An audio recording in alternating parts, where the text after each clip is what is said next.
C S O کے عظیم و جلیل نام میں آپ کی سلامتی ہو۔ میرا نام پادری پروفیسر ٹونی ولیم ہے۔ ہم روزوں کے ایام میں ہیں اور خداوند کے کلام میں سے اس وقت ہم دیکھیں گے یوحنا رسول کی معرفت لکھا گیا انجیلی بیان، اس کا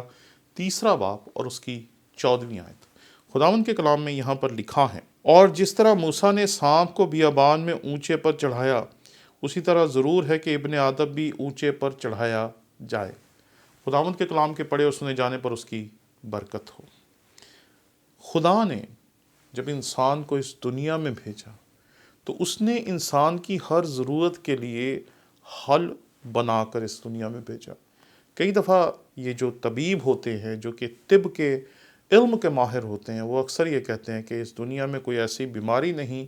جس کا علاج نہیں، کیونکہ جیسے ہی کوئی بیماری تلاش کی جاتی ہے اس کا ایک دم سے حل تلاش کیا جانا شروع کر دیا جاتا ہے۔ اور لوگوں نے ادویات یا دوائیاں تلاش کرنے کے لیے کیسی کیسی قربانیاں دی، یہ ایک علیحدہ مضمون ہے جس پہ پڑھنا بہت بڑی بات ہے۔ آپ دیکھیں گے کہ کیسے لوگوں نے دوائیوں کو تلاش کرنے کے لیے اپنی زندگی دے دی، لیکن دوائی کا مقصد ہے کسی کی زندگی کو بچانا، کسی کو موت سے نکال کر زندگی میں داخل کرنا۔ اور ہم یہاں پر ایک واقعے کو دیکھتے ہیں جب موسیٰ نے سانپ کو بلندی پہ ٹانگا تاکہ اس پہ نظر کرنے والا ہر ایک یہودی جو سانپ کی عذاب سے مر رہے تھے، وہ جہاں ہاتھ ڈالتے تھے، جہاں دیکھتے تھے وہاں سانپ ہی سانپ تھے، سانپ ہی سانپ تھے، اور وہاں پر وہ لگاتار ان سانپوں کی وجہ سے مر رہے تھے۔ تو تب خدا نے موسیٰ سے کہا کہ تو پیتل کا ایک سانپ لے کر اسے بلندی پر رکھ دے تاکہ جو کوئی اس پر نظر کرے وہ زندگی پائے۔ میں اکثر اس حقیقت کو آپ کے سامنے رکھتا ہوں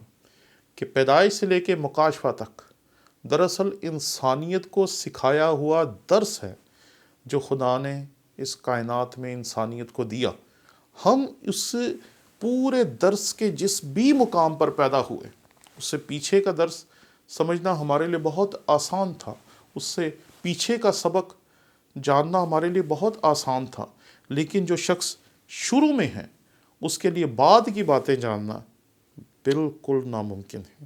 اگر آپ آدم کو دیکھیں تو آدم کو یہ تو پتا تھا کہ کس درخت کا پھل کھانا ہے اور کس درخت کا پھل نہیں کھانا، لیکن اسے یہ نہیں پتا تھا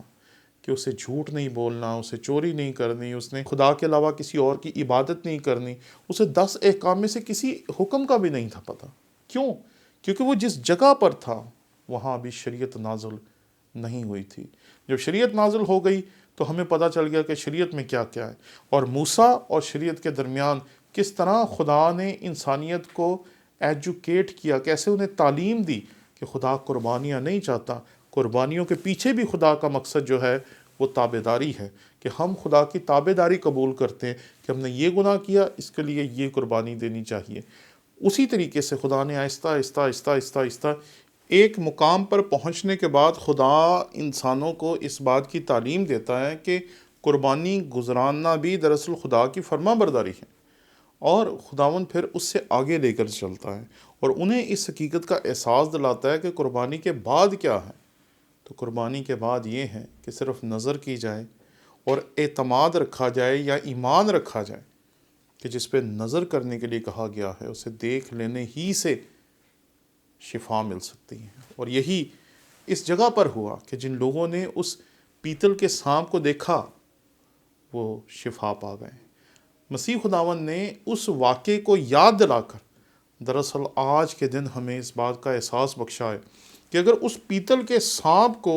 جسے خدا نے دیکھنے کا حکم دیا تھا، دیکھنے سے لوگ موت سے بچ سکتے تھے، تو جو اونچے پر چڑھایا جائے گا اس پر نظر کرنے سے لوگ ہمیشہ کی موت یا ابدی ہلاکت سے بھی بچ سکتے ہیں۔ اس لیے مسیح خداوند نے کہا تھا کہ لازم ہے کہ ابن آدم اونچے پر چڑھایا جائے۔ میرے ساتھ دیکھیے، یہاں پر خداوند کے کلام میں جو مسیح خداوند نے کہا وہ یہ تھا،